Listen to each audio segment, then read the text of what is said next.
Өте дұрыс сұрақ қойып отырсыз, өйткені әлемнің дамыған мемлекеттері әрбір пиза жаңағыдай халықаралық тест өткеннен кейін өздері жиналып, өздерінің білім бағдарламаларын сараптап, өзгертіп отырады. Неге? Өйткені білім беру бағдарламалары бұл еңбек нарығына дағдылану қажет. Өйткені сол мемлекеттің экономикасына кадр дайындайды. Сондықтан да экономикада қандай сұраныс бар, мемлекеттің даму бағыты қалай, және әлемдік трендтер қандай, соған байланысты білім беру бағдарламалары өзгеріп тұруы қажет. Бүгінгі таңда біз үшін не өзекті? Біз қазір жасанды интеллект кәдімгі өзіміздің өмірімізге күнделікті еніп кетті. Сол жасанды интеллекттің құрбаны болмас үшін, жасанды интеллектпен бәсекеге түсу үшін, және жасанды интеллект дегеніміз енді ол компьютер, ол робот, соны өзінің тілінде сөйлеткізу үшін әрине біздің балаларымыз жалпы жаратылыстану математикалық бағыттағы білімдері мықты болуы қажет. Бұдан бөлек өздеріңіз білесіздер эмоционалды интеллект, бұдан бөлек өзінің патриоттығы, туған елге деген сүйіспеншілігі, осындай сынды көптеген компоненттер тұрады. Сондықтан да бұл жерде тек қана жасанды интеллект, тек қана цифрлық сауаттылықтан бөлек, бұл жерде әрине білімнің өзінің мақсатына сай толыққанды қарастырылу қажет еді.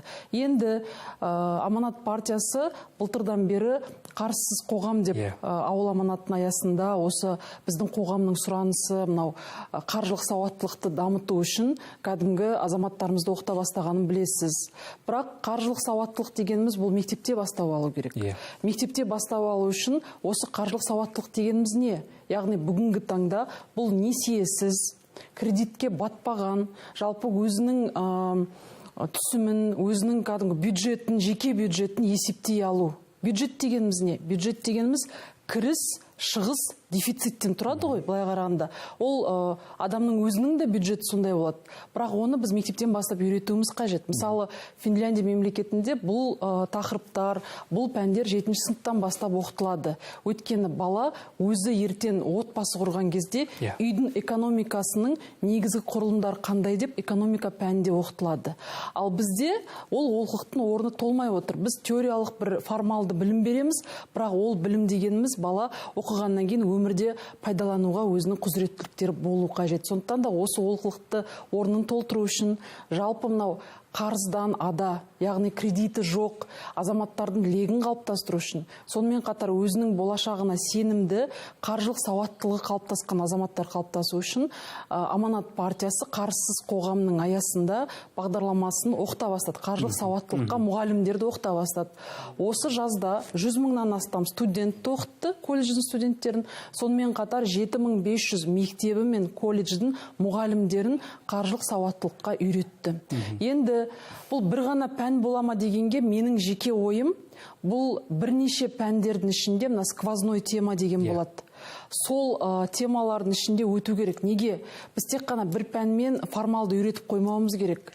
Қарсыз қоғам, қаржылық сауаттылық ол физикада да, ол жаңағыда лингвистикалық пәндерде де, ол математикалық пәндерде де, есептердің арасында, берілетін тапсырмалардың арасында солай үйреткен кезде ғана балаға ол қонымды. Ал былай айта берсек, бір пәнді ол кейде жауыр болып бала қабылдамауы да мүмкін. Сосын қаржылық сауаттылық деген оның күнделікті өмірі. Мысалы, бізде мен бір түлектермен үнемі кездесіп тұрам. Сонда маған түлектер айтады, мен жақсы академиялық білім алдым, бірақ менің өмірге дайындығым аздау болды дейді. Яғни мектеп болсын, университет болсын, бірінші баланы өмірге дайындау қажет. Ал бүгінгі таңдағы өмірдің сұранысы не? Өзіңнің келген табысыңды дұрыстап жұмсай білу. Жұмсағаннан бөлек келесі айға, келесі кезеңге жинақтау. Мысалы, үлкен бизнесмендерді айтатын болсақ, олар өзінің сделкасы туралы айтады ғой. Бірақ одан бөлек олар қалай жинақтады, сол жинақтаудың жүйесін қалай жасады, сол да маңызды. Міне, қарсыз қоғам жобасының аясында қаржылық сауаттылық мәселесі негізгі мақсаты осы. Бұдан бөлек енді қаражатты жинау, игеруден бөлек қаражатты қорғауда қаржылық сауаттылыққа жатады ғой. Өзіңіз білесіз, қазір елде қаржы алаяқтары, интернет алаяқтары талай адамдардың қаражатын иемденіп сан соқтырып жатыр. Қарсыз қоғам жобасы осыларға да тосқауыл қоюға бір септігін тигізетін шығар. Енді былтыр біз 8 шақырылымның 2 сессиясының аясында осы кредиттік жаңағыдай кредиттен қалай құтылу керек, жалпы мына қарызсыз қоғам құрудың алғышарты болатын біраз заңнамаларға өзгерістер енгізген болатынбыз, өздеріңіз білесіздер. Оның ішінде мысалы қазір 21 жасқа толмайынша оған кредит берілмейді. Онлайн кредиттерге шектеу қою. Сонымен қатар отбасылары биометриялық тексерістер енгізілді. Сонымен қатар отбасын құрған азаматтардың мысалы әйел алатын болса, онда оның жаңағыдай жолдасы ер азаматта оны кредит алып жатқандығын білу қажеттігі туралы мәселелер енгізілді. Неге? Бұл қоғамның сұранысы болды. Мысалы студент ешқандай жұмыс жасамайды, бірақ бір басында бірнеше кредит бар, лудоманияға салынып кеткен, олардың зейнеткер ата-әжесі төлеп жатқан жағдайлардың бәрін көзіміз көрді, сондықтан да осындай шектеулер енгізді. Енді бұл жерде әрине қазіргі таңдағы біз қазір IT саласында біраз заңнаманы бастайық деп отырмыз. Оның ішінде цифрлық саладағы заңнамаларға өзгерістер енгізілетін болады. Сонымен қатар цифрлық кодекс әзірленіп басталды. Бұл нені көрсетіп отыр? Мен жаңа өзімнің сөзімнің басында айттым ғой, бізде кәдімгі жасанды интеллект өмірге еніп кетті. Қазір чат GPT болсын, басқа нәрсе болсын, тіпті кибер алаяқтар өздері қатар отырып, азаматтардың атынан жан-жаққа хат жазып, осындай бопсалау болып жатыр. Оны тосқауыл қою, енді жеке өзімде мысалы киберполицияны енгізу қажет деп ойлаймын. Бірақ заң қазір басталып әзірленіп жатыр. Үкімет тарапынан заң енген кезде біз өзіміздің де ұсыныстарымызды енгізіп, жалпы жаз бойы халықтың арасында жүрген кездегі халықтың ұсынысы бар, халықтың талап тілегі бар. Сол жерде мына цифрлық кодекстің аясында, жасанды интеллектке арналған заңнаманың аясында осы қатаңдату мәселесі. Кибер алаяқтықтың жалпы тосқауыл қоюға, енді жойып тастай алмаймыз, өйткені бұлар ол нарық кәдімгі қатты дамып кетті. Бұл жерде технологияның дамып жатқанын байқаймыз. Сонымен қатар бұл көбінесе басқа елдің шекарасынан келіп тұрған сондай нелер екенін де байқап тұрмыз, алаяқтық жаңағыдай механизмдері. Сондықтан да бұл жерде әрине ауқымды негізде бірлесіп жұмыс жасайтын боламыз. Сіз айтқан бұл мәселе жолдауда да қамтылды. Мемлекет басшысы Астанада жасанды интеллект орталығын құруды тапсырды ғой. Енді келесі мәселеге ойыссақ, президент биылғы жолдауда ауыл аманаты бағдарламасының аясын кеңейтуді тапсырды, яғни шаруаларға тауар несиесін беруді міндеттеді. Қалай ойлайсыз? Көкөніс өсіріп отырған, жер игеріп отырған, астықпен айналысатын шаруалар енді осыдан кейін өз өнімдерін сауда сөрелеріне қойып табыстарын ұлғайта ала ма? Дәл осы жобаны халық өте жақсы қолдап отыр. Өйткені ауыл аманаты Ақтөбе облысында өте жақсы жүзеге асырылған жобалардың бірі. Мен жазда көргенде әрбір барған ауылымның, мысалы, әр екінші ауылда ауыл аманаты бойынша әйелдер несие алып, өзінің бір жұмысын жасап, өнімін сатып отқанды көзім көрді. Енді олар өнім жасағаннан бөлек, ол өнімді басқа ауданға жеткізгісі келеді. Ол өнімді стандарттау керек, ол өнімнің кәдімгі қорабына дейін жасап, оны саудаға шығару үшін енді ауыл аманатында несие жеткіліксіз. Оған кәдімгі тауар несиесін білдіру керек. Бұл жердегі мәселе, біз жұмыссыздықты жоямыз дейміз, бірақ біз уақытша жұмыс орындарына көп ақша бөліп келдік. Былтыр 1,4 миллиард тек қана уақытша жұмыс орындарын ашуға арналды. Ал шын мәнінде ол есепсіз кеткен, нәтижесіз кеткен қаражат болды. Жұмыс орындарын ашу дегеніміз, жұмыссыздықты жою дегеніміз өнімді, яғни бір тауарды өндіру деген сөз. Сондықтан жеке өзім халықтың арасында жүріп көріп, олардан талап тілегін естіген азамат ретінде осы тауар несиесіне менің үмітім зор. Неге? Өйткені осы тауарды өндіруге олар 2 жылдан астам ауыл аманаты аясында әйтеуір бір тауарды жасап көрді, бір өнімді. Ол тіпті тоқаш болсын, ол тіпті нан болсын, оның бәрін жасап көрді. Яғни ол бір технологияны меңгерді. Енді масштабировать ету деген мәселе бар. Ал ол үшін жаңа деңгейдегі қаражат пен білім керек. Біріншіден, тіпті мысалы құлпынай өсірді делікші.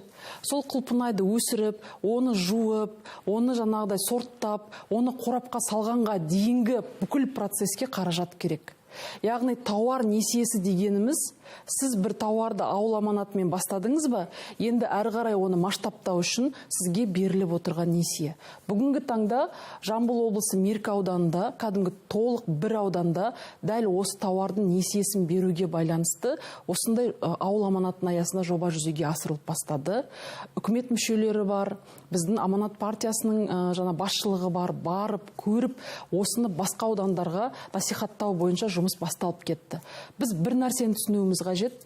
Егер біз тұрақты жұмыс орнын ашамыз десек, онда біз ол жұмыс орнын тауар мен өнімге байлауымыз қажет. Егер біз бір шұлық шығарсақ та, бір етік тіксек те, ол тауар мен өнім. Яғни ол біздің экономикамыз. Сондықтан оны шығарған жерде жұмыс орындары ашылады. Жұмыс тіпті соны жуатын болсын, жаңағыдай кожасын тазалайтын болсын, оның бәрі жұмыс орындары. Біз енді басқа жақтың алып сатарлық емес, біздің экономикамыз тұрақты даму үшін осындай нәрсе керек. Сондықтан тауар несиесі бұл өте қажет деп ойлаймын. Менің ойымша, еңбек және халықты әлеуметтік қорғау министрлігіне жыл сайынғы бөлінетін және 1,4 жастардың уақытша жұмыс орнына кетіп атқан қаражатты осы жаққа бағыттау керек. Жұмыссыз жүргендерді кәдімгі уақытша 3 айда, 6 айда тез мамандықты алып шығып, ол келесі мына жұмысшы мамандықтар жылы деді ғой. Яғни бұл тауар жаңа несиесі ауыл аманатындағы керек жұмысшы мамандықтардың соны оқытып, осындай жұмыс орындарына кәдімгі кадр тапшылығы мәселесін шешетін, бірі-бірімен сабақтасып жатқан үлкен кәдімгі ауқымды жоба болады. Ең бастысы енді әкімдер осы жобаны толыққанды мән мағынасын түсінуі қажет. Сосын олар формализмді қойып, кәдімгі ауылдың адамдарымен, әкімдер сол жаңа Меркі ауданындағы барып, көріп, шын бір нәтижеге негізделетін жоба болу үшін еңбек ету керек. Біз жалпы формализмнен кетуіміз қажет. Ол бір ғана тауар, қазір көп тауар шығардық, бәлен түген жаңағыдай пиарын көрсетіп, сондайдан бас тартып, шын құлпынайдың өндірісі болатын болса, мысалы, құлпынай ол сезонды нәрсе ғой. Яғни ол жерге агроном керек, құлпынайды. Ол жерге кәдімгі жерді өңдейтін, басқа да мамандар керек болады. Сонымен қатар оны сұрыптайтын, сорттайтын барлығын, яғни оны кәдімгі қорап қылып, сатып, дүкенге алып барғанға дейінгі бүкіл үрдісті толық меңгерген кәдімгі жұмысшы мамандықтар керек болады. Өстіп циклмен олар бөлу керек. Құрттың саудасы болсын, мысалы, біздің өзіміздің жейтін құрт, жент қазір өте толып тұр ғой, былай қарағанда, өте жақсы болды. Соның бәрін көбейтетін сауда болса да, әр нәрсені өзінің бағытына байланысты қарап, сосын соның дүкеннің сөресіне дейінгі, тауар болып келуіне дейінгі бүкіл үдерісті толық меңгеріп, сапалы тауарға соған көңіл бөлу керек. Жалпы Қытай кедейлікті жеңді ғой. Сол кедейлікті жеңген кездегі мен бағдарламасымен толық танысып шықтым. Олар өнімге негізделген жұмыс орны деп қойды. Ол кезде басында олар сапа деп айтқан жоқ. Кез келген адам, яғни адамға айтты, сен өнім шығардың ба? Саған жағдай жасаймыз деді. Олар сапалы емес өнімді шығарумен айналысты. Кейін олар оның жаңағыдай сапасын көтеруге мән берді. Сапаға қатысты олардың өзінің стандарттары бар. Стандартизация. Сол бекітілген стандартқа сай олар сөйтіп үлкен бір процестен кәдімгі біріншіден олардың жұмыс орындары ашылды. Технологиялар дамыды. Нақты айтуымыз керек. Қазір сіз қараңызшы, жалпы компьютер технологиясы болсын, тіпті автопром болсын, Қытайдан қандай технология көтерілді? Бұның барлығы кедейлікпен күрес кезіндегі бағдарламаның сапалы жүзеге асырылуы. Біз егер қазір тауарға берілетін несиенің бәрін дұрыстап, егжей-тегжейлі қарастырып, бүкіл нәрсесін жаңа бағдарымен жүзеге асыратын болсақ, онда бұдан күтетін нәтиже болады. Рас айтасыз. Одан кейін мына тауар несиесі, яғни халыққа қолжетімді төмен пайызбен берілу керек қой, Жақсы. Жұлдыз Досбергенқызы, бізге берілген уақыт осымен аяқталған екен. Студиямызға келіп, ой пікіріңізбен бөліскеніңізге көп рахмет. Жақсы, рахмет. Жұмыстарыңызға сәттілік тілейміз. Құрметті көрермен, сұхбатымыз тәмам, бірақ хабарымыз әлі де жалғасады.